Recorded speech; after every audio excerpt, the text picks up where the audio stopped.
Hey everyone, it's BB. We're going to be continuing off with Brilliant Shadows. So without further delay, let's get started. Okay, now begin to breathe outwards, drawing on the shadow, but not putting it into something specific. Just reach out with yourself. Reach out with yourself. What does that even mean? Your energy, your power, the stuff you use in magic. You can't just reach out with that. Have you tried? I would, if it made sense. Hector seemed unperturbed. Imagine that the energy you use to create a spell instead is used in a spell animating the air in front of you. You can't animate air. I can't believe he hasn't killed her yet.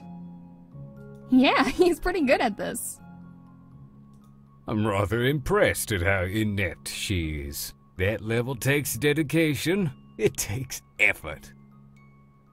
I'm surprised that this is the first year she's been held back. It isn't. Apparently, she's actually older than heck by 2 years. What? She looks 12. I'm a bit shocked to learn there's another student so old. Give heck until the end of the winter, and he will have her ready to graduate. You have that much faith in him, huh? Absolutely. He heard me panicking about my inability to heal well, and, he helped me train last night. Oh, helped you train, is it? He can't even heal, but by simply helping me improve technique, I've already got a firm grip on the basic spell. Why do you think it will take him the entire winter for her then? Because she's brain dead. The two met eyes and broke into laughter. The urge to lean over and nuzzle Prude passed as quickly as it struck Ash. That must be some sort of inside necromancer joke. Still funny. The trio turned back to Hector and Belinda. To Hector with Belinda. Perhaps try breathing out the magic. Magic isn't air. How did you graduate? Don't you even teach? If you don't try, I'm going to tear out your lungs and do it myself. Whoops. Apparently we don't have unlimited patience. Prude rushed after Hector, putting herself between him and the other necromancer. Ash spent a moment surveying the gardens for any sign of that odd necromancer girl that she had met before, but the search turned up no one. Ash had a moment alone with the strange paladin. Let's ask about where he came from. So what is your home like? Other than being 1,000 feet in the air, it's pretty boring. Even those who can use magic just spend most of their time trying to figure out how to get the most basic spells to work. Much less exciting than down here. So, do you think there's a chance that another null like you could be up there and have accidentally paired with me? I don't really know, to be honest. I didn't get to ask before the topic kind of got derailed, but... Elfnod laughed. Which is a gender-neutral title. Ah, okay. Somehow that worried her. The idea of a mysterious potential new girl as a love interest to distract her from the one at hand had been comfort. Then again, she was even so unsure that a girl was what she wanted. She couldn't remember having ever been attracted to anyone else, male or female. Perhaps she was not so fickle a heart as to care about gender. Her eyes fell on Prude, who was holding back Belinda as she clawed the air before Hector. Or more likely, she was still so enraptured with Prude, she was blind to anyone else. She took a moment to look over at Elfnod. He was handsome, yes, he was much older, but had a rugged and worn appeal, like a good pair of old boots. She wasn't sure that was the kind of appeal one would find in normal attraction. Something wrong? Sorry, just thinking. Elfnod turned to Prude and Hector. They're a good match. I am impressed at how well they get along, only having just been paired. Either the magic pushes them a little closer, or it's really good at picking. I wonder which it is. Ash turned back to the three. Hector had begun to explain the basics of ritual casting again, even going as far to demonstrate it, as Belinda continued to struggle past Prude, snarling. I still don't trust Hector. I think he might have interfered with the ritual, but I cannot deny that he really does seem like Prude's type. I should know. I tried to be that type. Oh, I am sorry. I know that can be hard. My fathers were the same way, and witches are generally more accepting of such things. Or so I would surmise from what I have seen. Your fathers? I am the son of my father's first marriage. He remarried after my mother died in an accident to my other father. Oh. Are you? I don't advertise it, but yes, I don't want to suffer any more prejudice. Being considered mad is more than enough. So your blood father, he's interested in both? Aye. He told me once that he would never meet a woman he loved as much as my mother. But he was happy to have met a man that he could. I never really considered it, being interested in both. It's not so uncommon among my people. It's rare here. I imagine it's less so than you think. Likely it's just frowned upon, as it is in most primitive societies. We're not primitive. Says the little girl to the man from the flying island. Point taken. You have no idea how refreshing it is to talk to someone who doesn't think I'm crazy or simply lying. It's nice to talk to someone who has an idea of what I'm going through. I understand. If you need to talk about anything, you have my ear. I also have a bit more experience with romance than you, so don't be afraid to ask for advice. Oh, that's so nice. Ash sat thoughtfully as she and Elfnord watched the melee. Okay then. Do you think I should stop pursuing Prude? Elfnord turned back from the howling Belinda, who had resorted to flinging curses at Hector. I assume you've already talked to her about it, yeah? Ash nodded. And what did she say? She said she wasn't... She couldn't finish the sentence. Elfnord only nodded. Then yes. That road only has sadness. If you change her mind, you will find one day that she is lying to herself. If you push too hard, she may push back and push you away. Be happy with friendship. Try to move on. Find someone else. Be they boy or girl. Elfnord turned back to her and smiled. Just don't pick me. I ain't the type to rob cradles. Elfnord laughed and Ash found herself joining in. Good!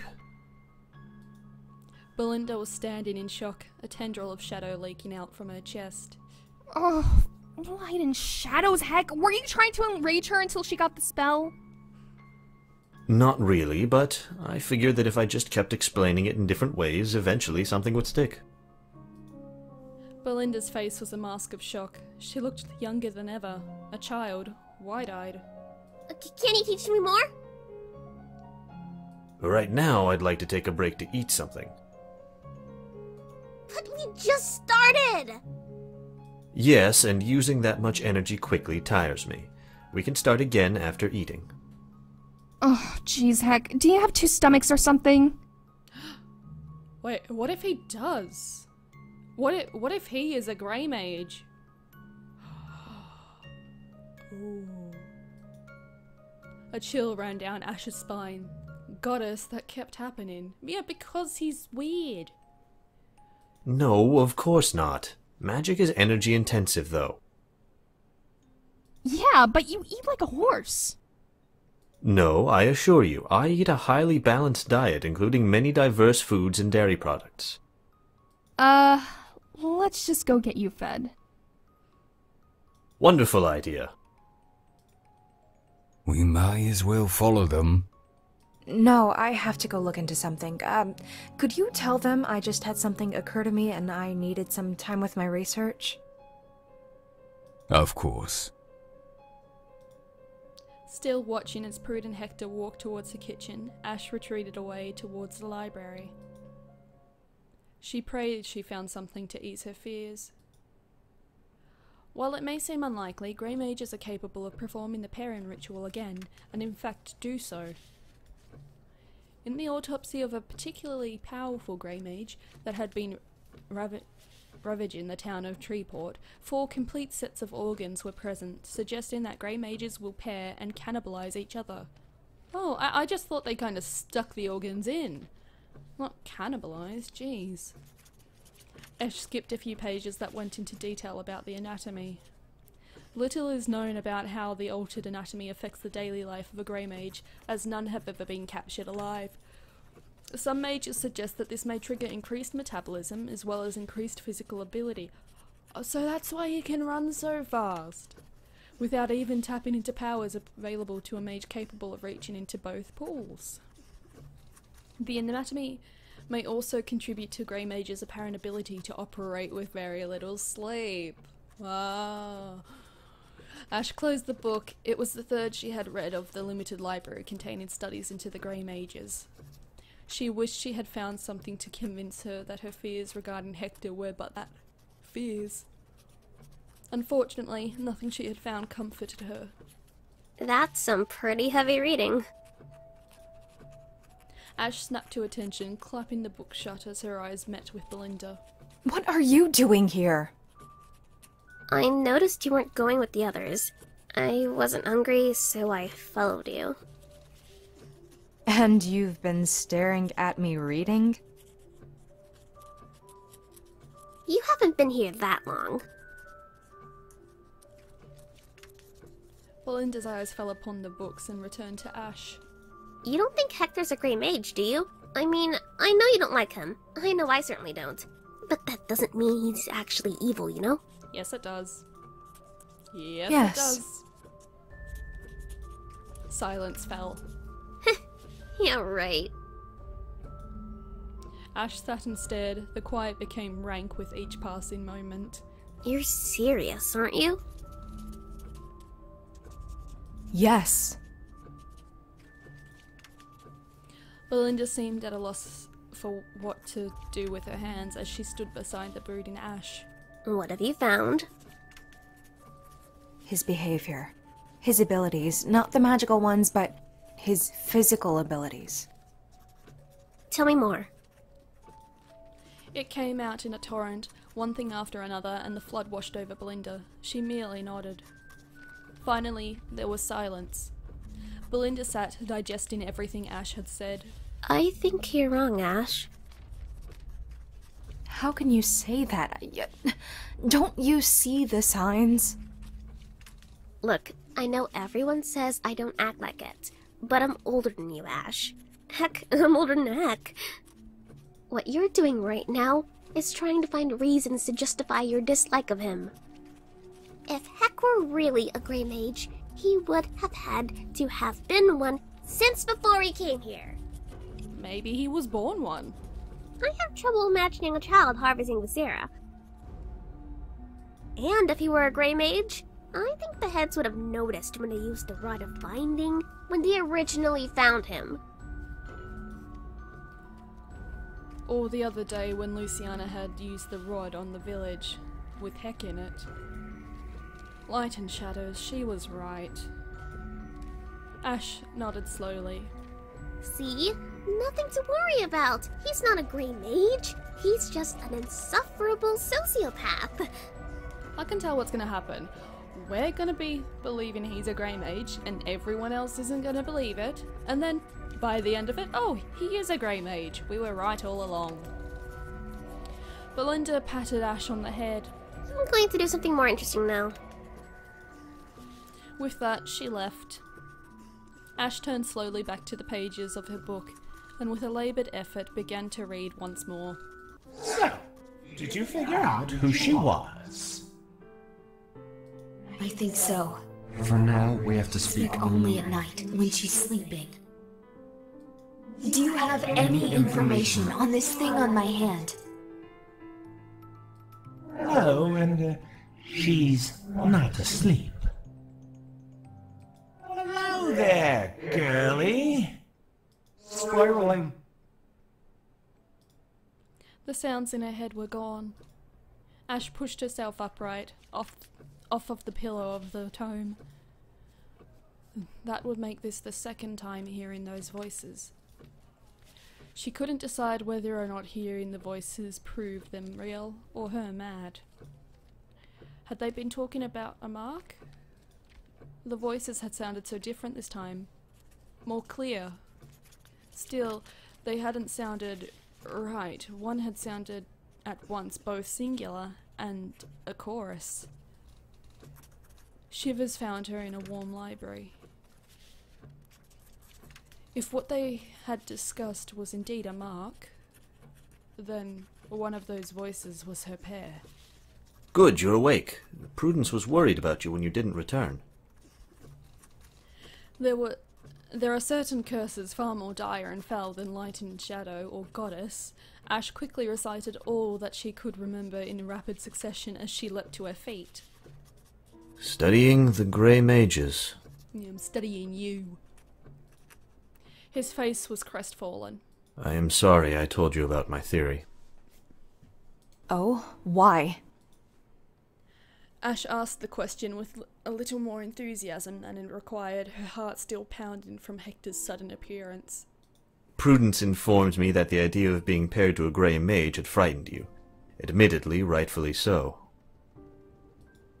Hector paused, his face becoming a mask of concentration as he appeared to disappear into deep thought. Your fears are unfounded. A Grey Mage would have to be very nice to be paired with you, because you are a very nice person. Unless you are secretly a sociopath. I speculate there may be perhaps one or maybe two Grey Mages with any reason to be such besides being, well, evil. But such Grey Mages would be very, very rare, and it is unlikely you would ever meet one. I mean truly extraordinarily rare. Believe me, I've thought about it. A lot. I get it. The point I am trying to make is that I made my original theory when I was grasping at straws. As ridiculous as it sounds, you are far more likely paired to someone living high atop a flying island, and they probably have no idea what the phoenix mark on their hand is about. The words struck a chord within Ash. I think you're at least half right there. She paused for dramatic effect. I heard voices again. Heck's eyes grew large and his lips narrow, his face flushing. Light and shadows. I need to talk to Elfnod more. I need to learn about this witch magic. Do you think it's a witch? Possibly. Just think. Being paired to something other than a paladin. If that is possible, would trios be possible? A witch, a paladin, and a necromancer. And you mentioned wizards. Are they a type of witch? Or could we have squads? Oh, just imagine it. 4 people. Personally, I'm not into foursomes. Of course, if we ever find that to be the case, we'll have to keep this secret from the cult of Grey Mages. Yeah, that's not something I wanted to think about. Yeesh. Sorry. So how are we going to get to a flying island? Hector's enthusiasm dampened with a visible tick of his eye. Ah, yes, well, I haven't gotten that sorted yet. The first thing I plan to do is determine the range the ritual is capable of. From there... Hector shrugged. Now, about the voices, what did they say? Ash recited the conversation as best she could. I think your pair's a boy. Oh no! It's the worst news ever. Sorry. Sorry for what? Because you like girls. I'm surprised you picked up on that. The sarcasm dripped from her voice. I am more perceptive than people give me credit for, which isn't actually that hard, as I don't think I am ever given any credit. Anyway, I don't really know what I want. Ash cocked her head for a moment. No, I lied. I still want to be with Prude. Me too. Ash's eyes grew wide. A knot of anger broiled in her stomach. I like her. I didn't really know who I would be paired with, or even if I would. Hector struggled with words, wrestling between his tongue and head, trying to find what to say. I like her.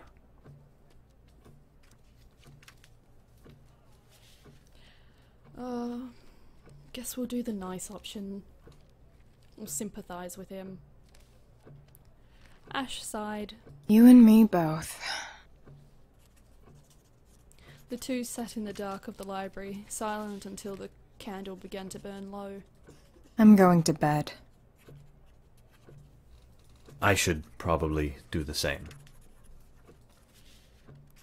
Hector began to turn, when suddenly Ash was before him, dangerously close.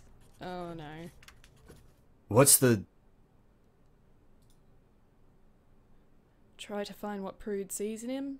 Give him a piece of your mind. That sounds fun.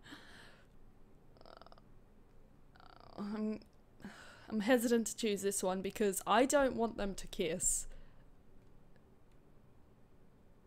But I don't want to piss him off.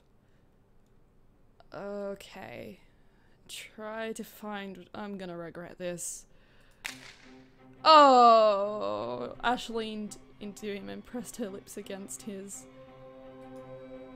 The kiss with Prude had been soft, natural, and giving. This kiss was hard and awkward as Hector himself. Ash broke away and stared at Hector. The man looked broken. What? Was all he could manage. Thanks. I just wanted to see something, and I'm not friends with many boys. Oh, yes, an experiment. Yes, completely understandable. Yes. Ew. Hector blushed so red there was actually colour to his pale face. Good night, Hector. Yes, good night. Yes.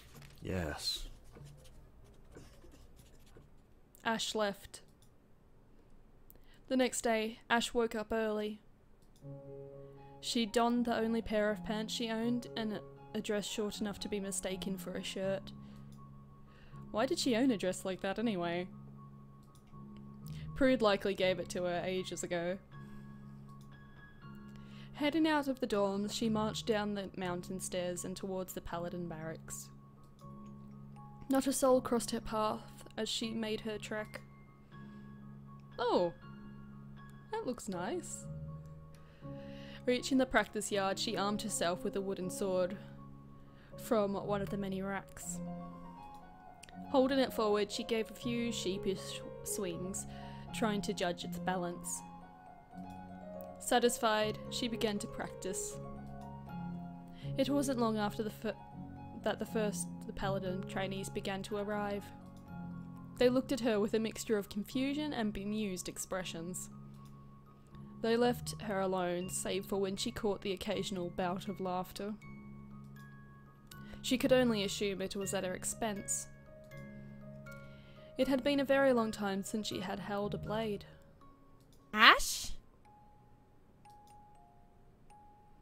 Ash stopped, wiping sweat from her brow. Hey, Why are you out here? Picking up chicks. I want to learn to fight.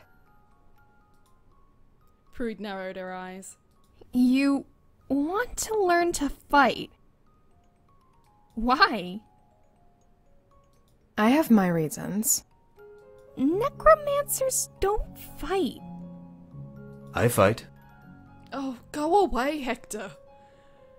Ash hadn't seen him approach. If there were any lingering feelings over the encounter from yesterday, he failed to show them. Okay, fine. Well, most necromancers don't fight. Hello, Ash. Go away, Hector. Ash felt whatever emotion had compelled her to come here this morning drain away. I didn't realize that you trained here. Where else would I go to fight? That makes sense. That's why I'm here. I was thinking of trying to, I'm not sure, become stronger. That's good. I was worried that you were coming here for me after that incident yesterday. Oh, don't mention it now. Incident? Yes, Ash kissed me. Oh, for God's sakes, I am going to kill him. I will kill him.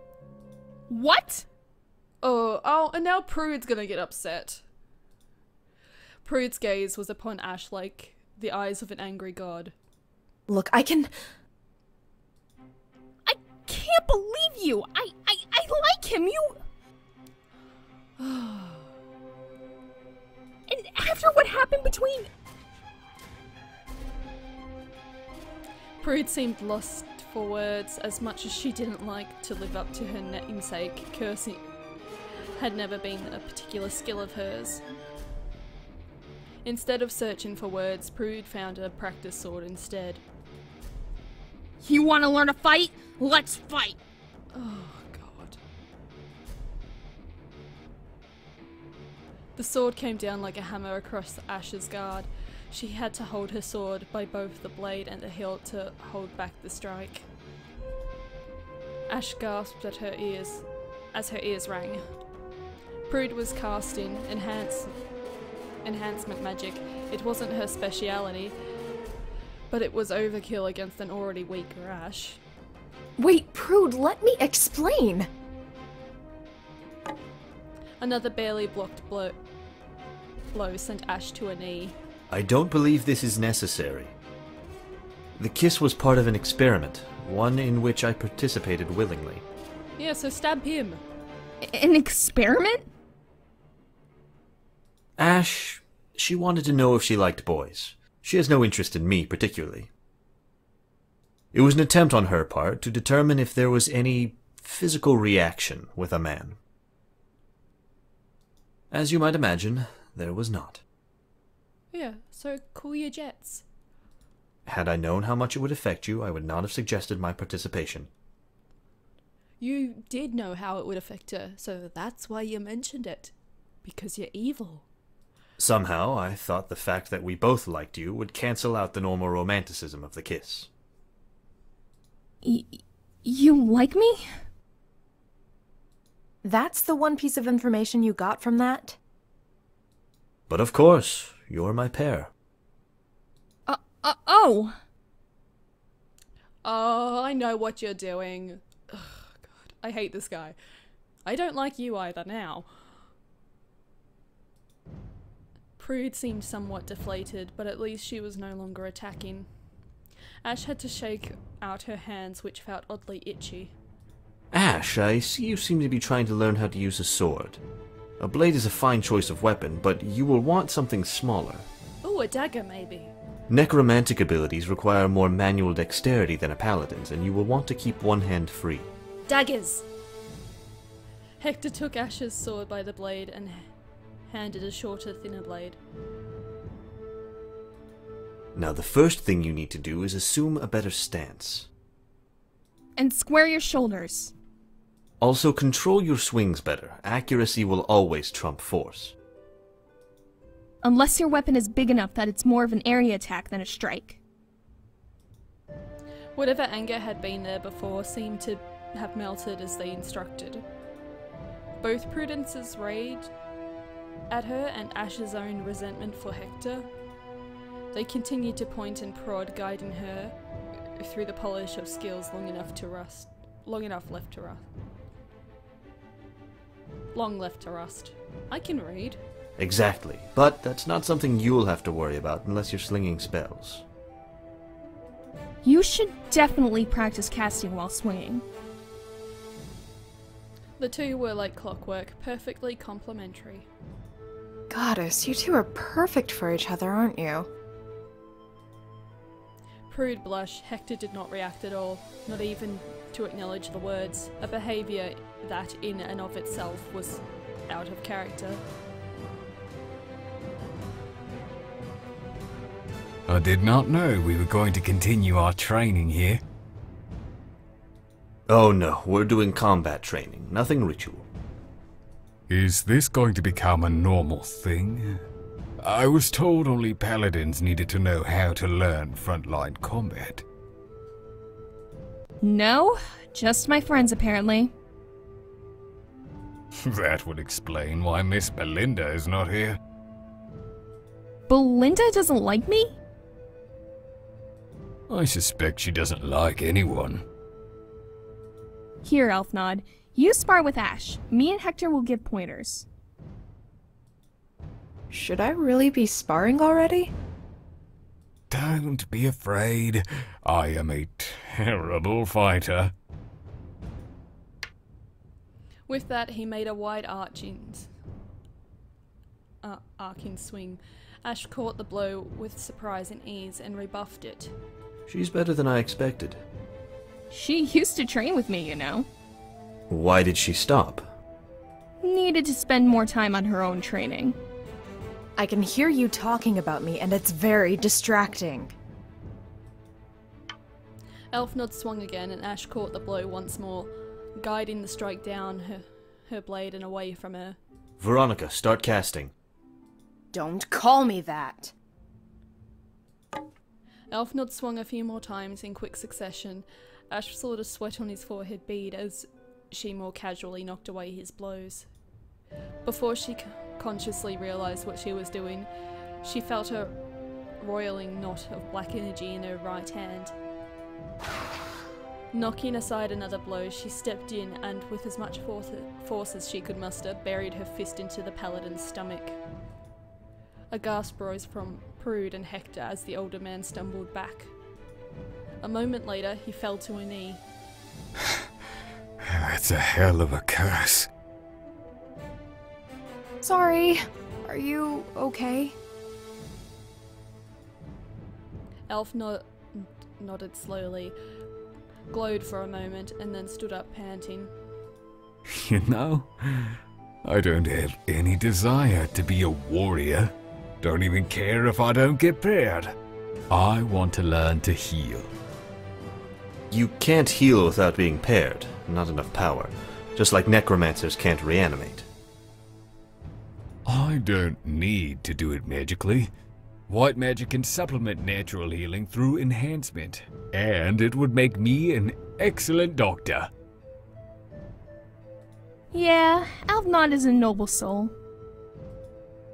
Ash turned to face the other necromancer, a thought crossing her mind. She raised her blade to Hector. Well, I took one opponent easily enough. While I don't think I could take Prude, I do believe I can take another necromancer. Prude made a face Ash couldn't quite interpret, and Hector laughed, drawing his own practice blade from the rack. It would be my pleasure to give you the honor of a fight, Ash.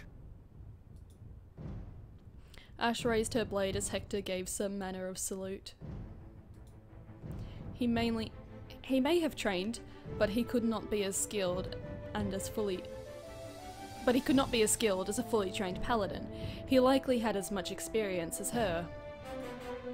He was more muscular, true, but she could deal with that. She just had to use her reach to her advantage. Ash blinked and Hector was upon her, his massive frame cleared the gap between them, and he bore down with both hands wrapped tight around the grip of his enormous sword. That sounds like a euphemism.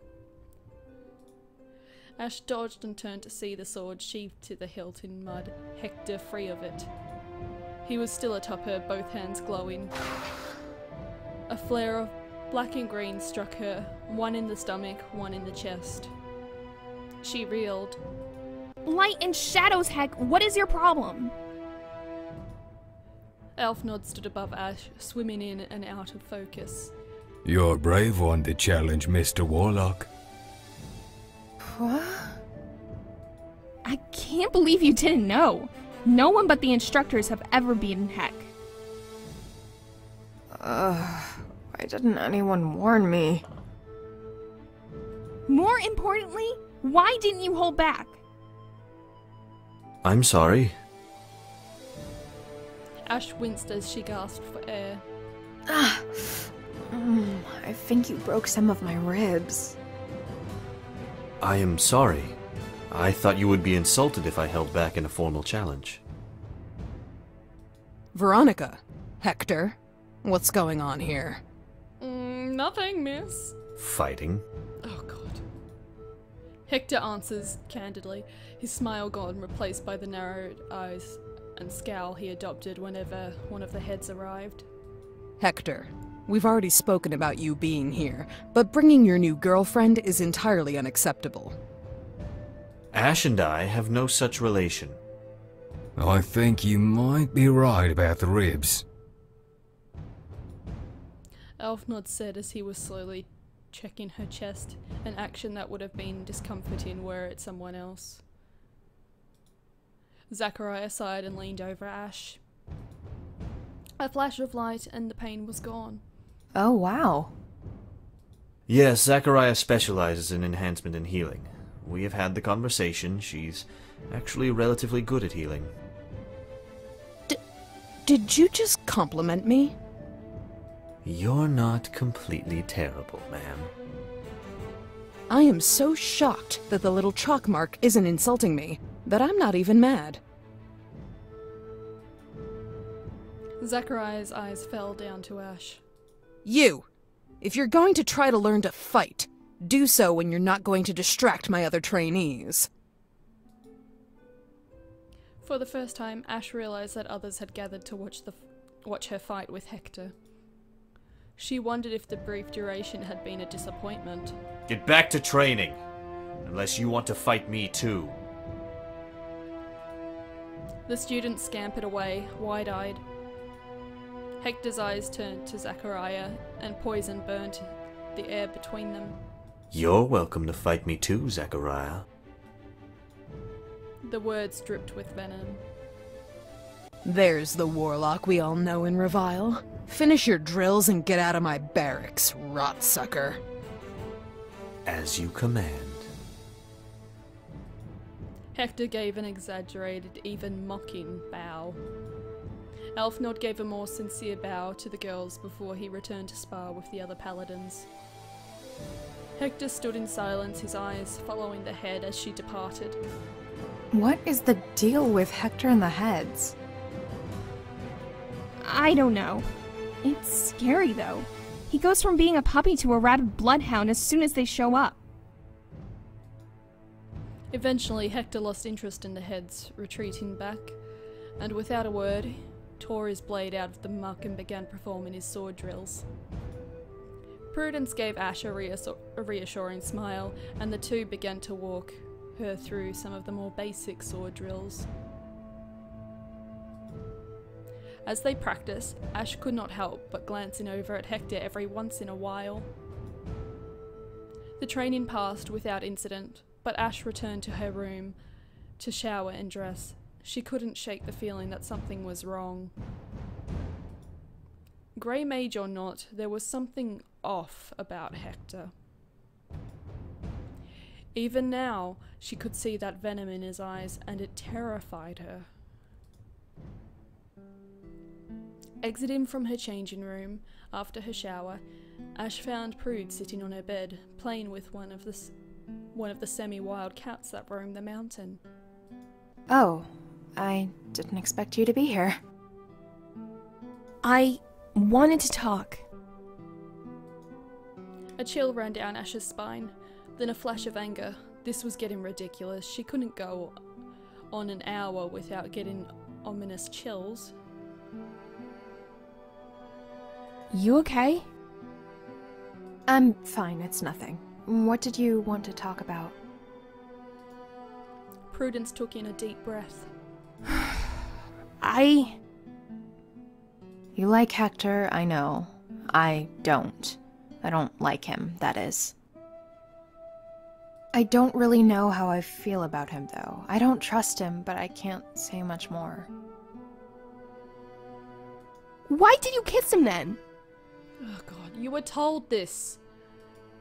Ash shrugged. What? You can't just shrug. Would you rather I lie? Prude seemed to think for a moment. Maybe. She sighed. Fine, just don't do it again. Next time you might try, we could be together. Prudence. Oh, this is important if you're using my actual name. Please don't. Not yet. There's something about Hector I just can't trust. Don't worry, I'll be careful. Prudence got up, carrying the cat. I'll see you at breakfast.